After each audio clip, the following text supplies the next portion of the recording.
Pukul 6 waktu Indonesia Tengah. RRI ND menyiarkan Warta Berita. Selamat pagi pendengar, Anda kembali mendengarkan Warta Berita untuk edisi hari ini Jumat 23 September 2022. Sari Berita. Pemkab ND gelar dialog bersama para agen dan pangkalan minyak tanah. IFG Labuan Bajo Marathon 2022, padukan trek menantang dan suguhan spot wisata yang menarik. Inilah berita selengkapnya bersama saya, Christine Senda. Ratusan penjual minyak tanah pangkalan beserta para agen gelar dialog bersama pemerintah Kabupaten ND guna mencari solusi dalam mengatasi kelangkaan minyak tanah yang terjadi hampir 1 bulan terakhir dalam wilayah kota ND. Selengkapnya, Rovinus Bula melaporkan. Ratusan penjual minyak tanah pangkalan beserta para agen gelar dialog bersama pemerintah Kabupaten ND guna mencari solusi dalam mengatasi kelangkaan minyak tanah yang terjadi hampir 1 bulan terakhir dalam wilayah kota ND. Dialog dipimpin Asisten 2 Setda Kabupaten ND Derson Duka di ruang Garuda Kantor Bupati ND pada Rabu 21 September 2022. Derson mengatakan kondisi hari ini dan beberapa minggu terakhir kelangkaan minyak tanah tentu menjadi bahan diskusi dan wacana besar untuk dibicarakan karena menyangkut kebutuhan masyarakat banyak. Dijelaskan dengan kelangkaan minyak tanah maka semua stakeholder komponen yang mengurus masyarakat angkat bicara baik tokoh masyarakat maupun anggota legislatif DPR, tetapi apapun yang dibicarakan selalu berada pada posisi membuat masyarakat sejahtera. Di Kabupaten ND minyak tanah sangat diperlukan untuk menopang kehidupan masyarakat sehingga diberi subsidi oleh pemerintah bukan untuk pengusaha. Kalau kondisi berjalan normal pasti baik-baik saja, tetapi apabila kondisi tidak normal, hal inilah yang menjadi persoalan yang dapat dibuktikan hasil investigasi anggota DPRD ND ke Depot Pertamina sebagai supplier bahwa minyak tanah industri tidak pernah keluar.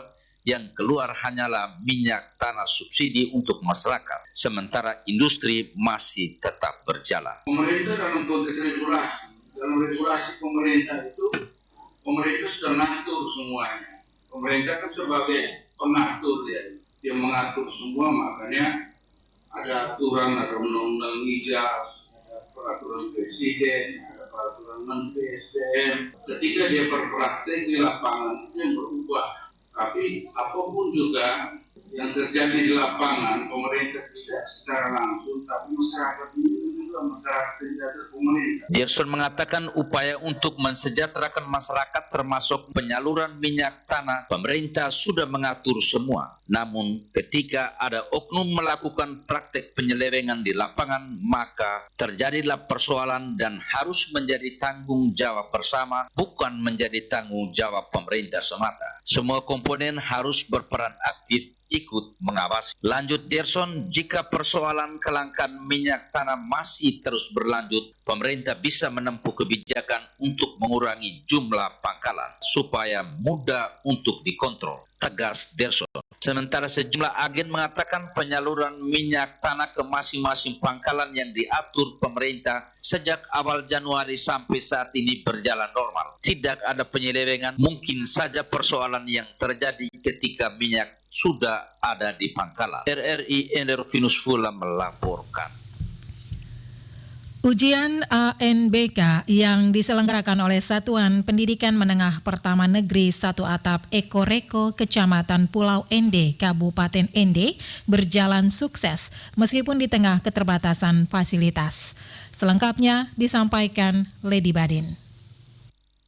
Tentunya kami dari forum komunitas yang ada di Kecamatan Pulau ND ini pertama sangat memperhatikan sekali terkait dengan kondisi dan fasilitas yang ada di Kecamatan. Tentunya kami sangat mendukung dan sangat siap untuk membantu kekurangan atau fasilitas terkait dengan ujian UTBK ini, terutama pada alat komputer. Apalagi ujian ini kegiatannya bersifat semi online. Kegiatan ujian asesmen nasional berbasis komputer atau ANBK ini dilaksanakan oleh SMP Negeri 1 Atap Eko Reko Kecamatan Pulau Ende yang berlangsung selama 2 hari, yakni pada tanggal 21 dan 22 September 2022 kemarin, dan dilaksanakan di SMP Negeri 1 Atap Eko Reko dengan model semi online dan berjalan sukses. Kepala Sekolah SMP Negeri 1 Atap Eko Reko Ismail Ishak kepada RRI mengungkapkan bahwa ujian ANBK tahun ini dapat dilaksanakan di sekolahnya secara mandiri meski dengan keterbatasan fasilitas seperti komputer, laptop, dan ruangan yang memadai. Ismail Ishak mengungkapkan sebelumnya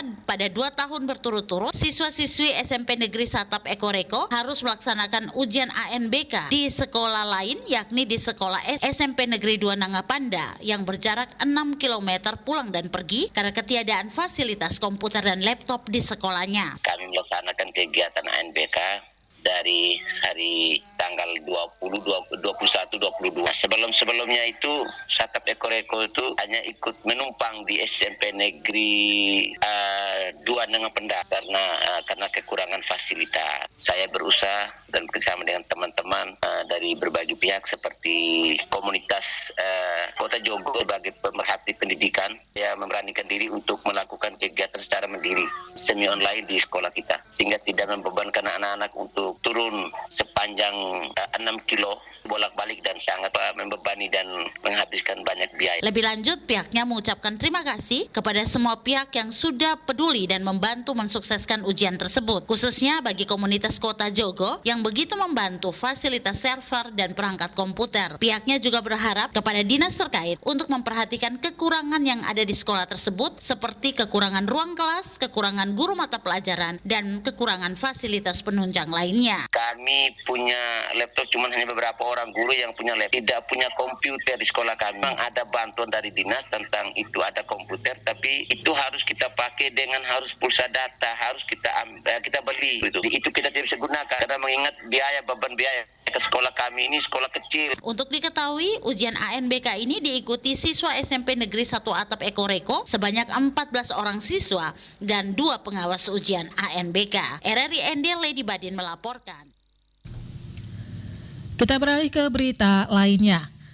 Tim Relawan untuk Kemanusiaan Flores Truk F melalui Divisi Perlindungan Perempuan dan Anak Suster Francisca Immaculata menyatakan Kabupaten Sika belum layak diusulkan oleh pemerintah pusat sebagai Kabupaten Layak Anak. Pasalnya kasus kekerasan yang menimpa anak di Kabupaten Sika masih terbilang tinggi dalam 4 tahun terakhir sehingga tidak layak dijadikan Kabupaten Layak Anak. Hal ini disampaikan Suster Ika terkait langkah Kementerian Perlindungan Perempuan dan Anak PPA yang telah mengusulkan kepada pemerintah Kabupaten Sika untuk mengembangkan Kabupaten Layak Anak dan pernyataan kesiapan Pemkab setempat menjadi Kabupaten Layak Anak. Kepada RRI Kamis siang, Suster Ika kemukakan dirinya juga pertanyakan indikator sehingga pengusulan Kabupaten Sika ramah anak dan HAM.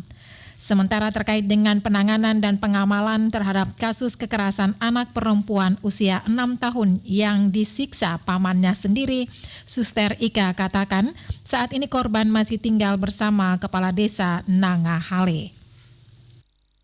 Sampai sekarang itu 2 hari lalu mereka sudah dari pihak Polwan minta untuk ambil keterangan tambahan untuk adik itu. Dan kami sudah usaha untuk bertemu tapi belum bisa.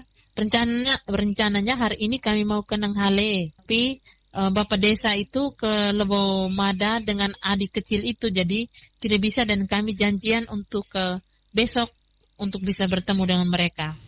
Belum bertemu langsung dengan anak kecil ini, jadi saya ingin bertemu dengan dia dan mungkin saya bisa omong dengan dia supaya dia mau tinggal di shelter ini. Untuk proses hukumnya sendiri lanjut Suster Ika, korban sudah diambil keterangan oleh Polwan di Polres Sika karena kasusnya sendiri sudah dilimpahkan oleh Polsek Waigete ke Polres Sika. Anda sedang mendengarkan Warta Berita Produksi RRI ND.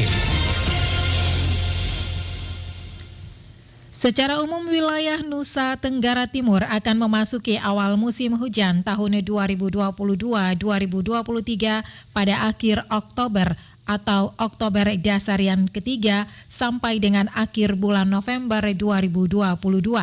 Sementara untuk wilayah Flores Lembata, musim hujan diprediksi akan terjadi pada akhir Oktober 2022.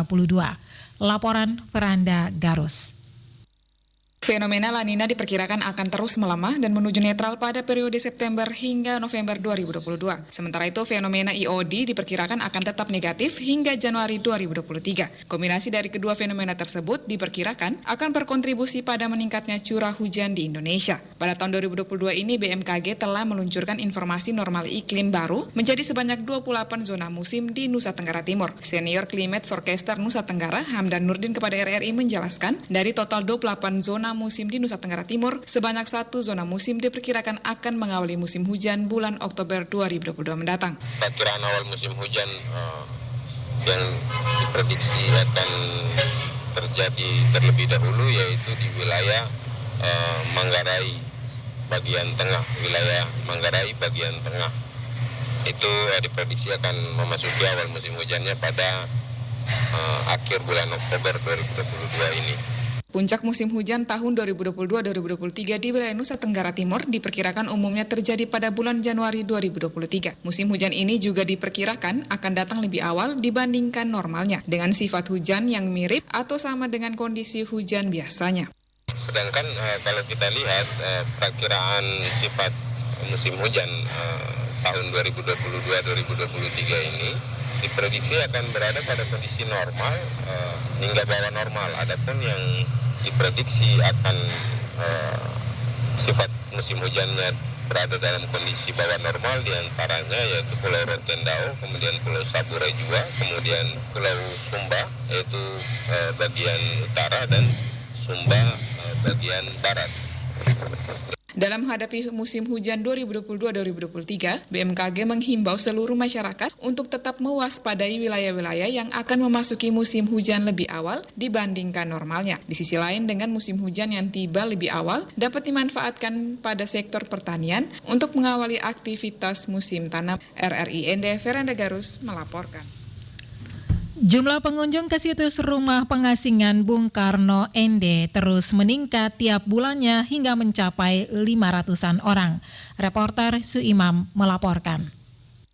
Juru pelihara situs rumah pengasingan Bung Karno ND, Safrudin, ketika ditemui RRI di sela-sela aktivitasnya, Kamis 22 September 2022 mengatakan peningkatan jumlah kunjungan ini dipicu adanya momen hari-hari besar, diantaranya Hari Lahir Pancasila 1 Juni, Parade Kebangsaan, Festival Kelimutu, Turnamen Suratim Cup U17, dan HUT Kemerdekaan Republik Indonesia yang ke-77 tahun 2022 kemarin. Dijelaskan dari data yang ada, banyaknya pengunjung itu dari bulan Juni hingga Agustus ini, jumlah pengunjung per bulannya mencapai 200-300 orang, sedangkan per 22 September 2022 jumlah melonjak hingga 200-an orang. Iya, peningkatan sekali para pengunjung sekarang. Pokoknya setiap hari pengunjung pasti akan datang ke situs Bung Karno setiap hari. Lanjut Safrudin, dari sekian pengunjung, dominan lebih banyak wisatawan domestik, sedangkan wisatawan mancanegara jumlahnya belum terlalu banyak. Sementara salah seorang pengunjung, Ibu Naila asal Maumere, Kabupaten Sika, menuturkan situs ini sangat menarik dikunjungi karena selain ada cerita sejarahnya, juga banyak peninggalan benda-benda sejarah milik Presiden Soekarno ketika diasingkan ke ND. Sangat luar biasa sekali, walaupun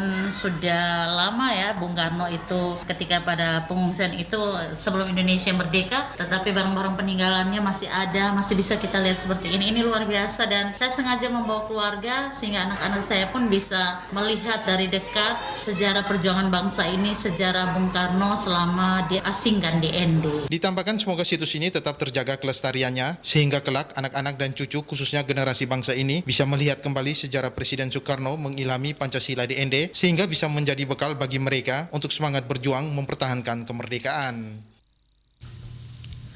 Untuk mendorong peningkatan perekonomian dan mendukung pemerintah dalam mempromosikan Labuan Bajo, Nusa Tenggara Timur sebagai destinasi super prioritas, Indonesia Financial Group IFG BUMN Holding Asuransi Penjaminan dan Investasi berkolaborasi dengan anggota holding akan menggelar sebuah perhelatan akbar IFG Labuan Bajo Marathon 2022 pada 29 Oktober 2022 mendatang. Selengkapnya, Ferry Soo melaporkan. Kita pengen tuh masyarakat juga aware dan tahu kalau mereka punya potensi di sana. Maraton yang mengusung konsep sport tourism ini akan menyajikan rute yang menantang bagi para pelari. Ajang ini merupakan lomba jalan raya atau road race yang selain melewati trek dan kontur yang menantang, juga melewati spot-spot wisata yang menarik seperti bukit, lautan, dan kepulauan sekitar Labuan Bajo yang begitu memanjakan mata. Ketua Panitia IFG, Fitri Istanti, mengatakan berlari di IFG Labuan Bajo Marathon 2022 dapat menjadi capaian tertinggi seorang pelari saat berhasil menaklukkan kontur dan tantangan trek Labuan Bajo yang khas. Melalui ajang ini, IFG juga bermaksud menghidupkan kembali kejayaan NTT sebagai lumbung para atlet lari atau atletik Indonesia. Labuan Bajo tuh belum pernah ada momen maraton yang secara resmi, jadi kita mau mengadakan di sana. Dan kalau di sana kita adakan, kita pengen tuh masyarakat juga aware dan tahu kalau mereka punya potensi di sana bagi mahasiswa, terus kemudian para pelajar, kita bisa dapat bibit-bibit buat calon-calon atlet di NTT. Sementara pihak yang menyiapkan rute IFG Labuan Bajo Marathon 2022, Reza Puspo, mengungkapkan bahwa peserta nantinya akan merasakan topografi berbukit khas Labuan Bajo di rute yang akan dilewati. Dengan begitu otomatis elevasi yang akan dilalui menjadi bervariasi di setiap kategori. Kalau di lomba-lomba maraton biasanya kan itu cukup datar. Nah, kalau Labuan Bajo itu sangat terkenal dengan bukit-bukitnya. Jadi nanti dari jumlah jarak 42 kilo, dari kilometer 21 sampai dengan 42 itu memang sangat menanjak dan kemudian turun lagi. Kalau dari sisi teknikal itu elevation gain-nya tuh 400 meter. Jadi cukup menanjak dan cukup menantang. Untuk makin memberikan atmosfer yang luar biasa, peserta kategori 5K dan 10K juga akan melintasi perumahan warga Labuan Bajo. Dengan rute tersebut, masyarakat setempat akan turut berpartisipasi langsung dengan menyambut dan memberikan semangat kepada setiap peserta sepanjang lomba berlangsung. Kurang lebih 1.500 pelari lokal, nasional dan internasional akan berpartisipasi dalam IFG Labuan Bajo Marathon 2022. Panitia juga menyiapkan pentas seni dan budaya sebagai rangkaian acara IFG Labuan Bajo Marathon 2022. Pentas seni dan budaya dalam gelaran Labuan Bajo Cultural and Food Festival akan berpusat di Waterfront City, Kecamatan Komodo. Festival tersebut bakal digelar selama 2 malam pada Jumat 28 Oktober dan Sabtu 29 Oktober 2022. RRI ND, Ferry Soo melaporkan. Sekian warta berita untuk edisi hari ini, mewakili seluruh kerabat kerja yang bertugas. Saya Christine Senda, selamat pagi.